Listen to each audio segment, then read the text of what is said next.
Hello বন্ধুরা, আমি কাজল ma'am জ্ঞানজ্যোতি coaching সেন্টারের পক্ষ থেকে তোমাদের সকলকে জানাই স্বাগত। তো বন্ধুরা, আজকে আমি তোমাদের সঙ্গে যে টপিকটি নিয়ে আলোচনা করব সেটি হচ্ছে হরপ্পা সভ্যতাকে নগর সভ্যতা বলা হয় কেন। তো আলোচনায় যাওয়ার আগে তোমাদেরকে একটা ছোট্ট ইনফরমেশন দিতে চাই। তোমরা যারা আমাদের কোচিং সেন্টারে এখনো যুক্ত হওনি কিংবা যুক্ত হতে চাইছো, তারা উপরে দুটি নাম্বার দেখতে পাচ্ছ, 6295916282 এবং 7076398606। এই দুটি নাম্বারের মধ্যে কিন্তু যে কোনো একটি নাম্বারে যোগাযোগ করে আমাদের সঙ্গে যুক্ত হয়ে যেতে পারো। তো দেরি না করে আজকে টপিক সম্পর্কে আলোচনা শুরু করছি।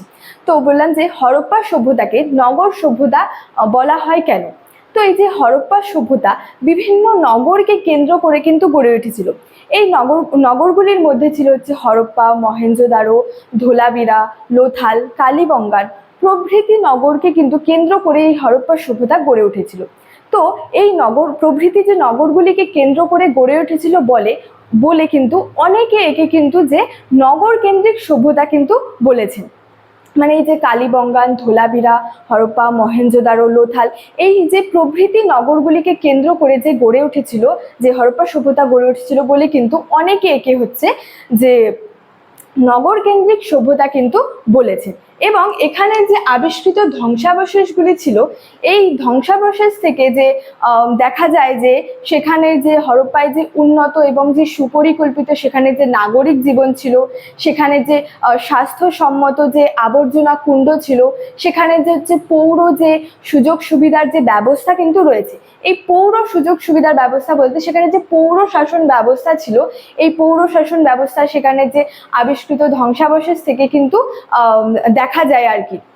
এবং সেখানের যে সুদৃশ্য যে ইমারতগুলি ছিল, মানে সুন্দর সুন্দর যে ইমারতগুলি ছিল, সেখানে যে উন্নত যে পয় প্রণালী ব্যবস্থা, সেখানে যে রাস্তাঘাট, শস্যাগার, স্নানাগার এগুলি হচ্ছে ইত্যাদি থেকে কিন্তু সেখানের যে নগর কেন্দ্রিক যে জীবনধারা সেটা কিন্তু পরিচায়ক। মানে এই সমস্ত জিনিস থেকে সেখানে যে রাস্তাঘাট, স্নানাগার, শস্যাগার, যে পয় প্রণালী, উন্নত যে পয় প্রণালী ব্যবস্থা ইত্যাদি থেকে কিন্তু সেখানকার যে নগর কেন্দ্রিক একটা জীবনধারা সেটার কিন্তু পরিচয় দেয়। এবং এই জন্যই মানে তাই যে মর্টিমার হুইলার এবং ব্যাসাম সহ হচ্ছে প্রমুখ পণ্ডিতগণরা ছিলেন যে এই সভ্যতাকে হচ্ছে যে নগর সভ্যতা কিন্তু বলে মনে করেছেন। সেখানের যে এই যে সেখানে রাস্তাঘাট, উন্নত যে পয় প্রণালী ব্যবস্থা, যে শস্যাগার, স্নানাগার ইত্যাদির যে নগর কেন্দ্রিক যে জীবনধারার পরিচয় দেয়, তাই হচ্ছে যে মর্টিমার হুইলার এবং যে ব্যাসাম সহ হচ্ছে প্রমুখ পণ্ডিতগণ কিন্তু এই সভ্যতাকে হচ্ছে নগর সভ্যতা বলে কিন্তু যে বলে আর কি মনে করে। তো এখানে বলছে যে নগর বিন্যাস। তো সেখানে যে সাধারণত বলা যায় যে সেখানে যে নগরগুলি হচ্ছে দুটি অংশে বিভক্ত ছিল। একটি হচ্ছে উঁচু এলাকা এবং একটি বলা যায় যে সেখানে হচ্ছে নিচু এলাকা। এবং এই উঁচু এলাকায় হচ্ছে যে সেখানের যে প্রধান আর কি ইমারতের অধিকাংশই হচ্ছে উঁচু এলাকায় ছিল, এবং যে নিচু এলাকায় ছিল হচ্ছে যে সাধারণ মানুষের বসতি বা সাধারণ লোকের যে বসতি ছিল সেটি হচ্ছে নিচু এলাকায় ছিল।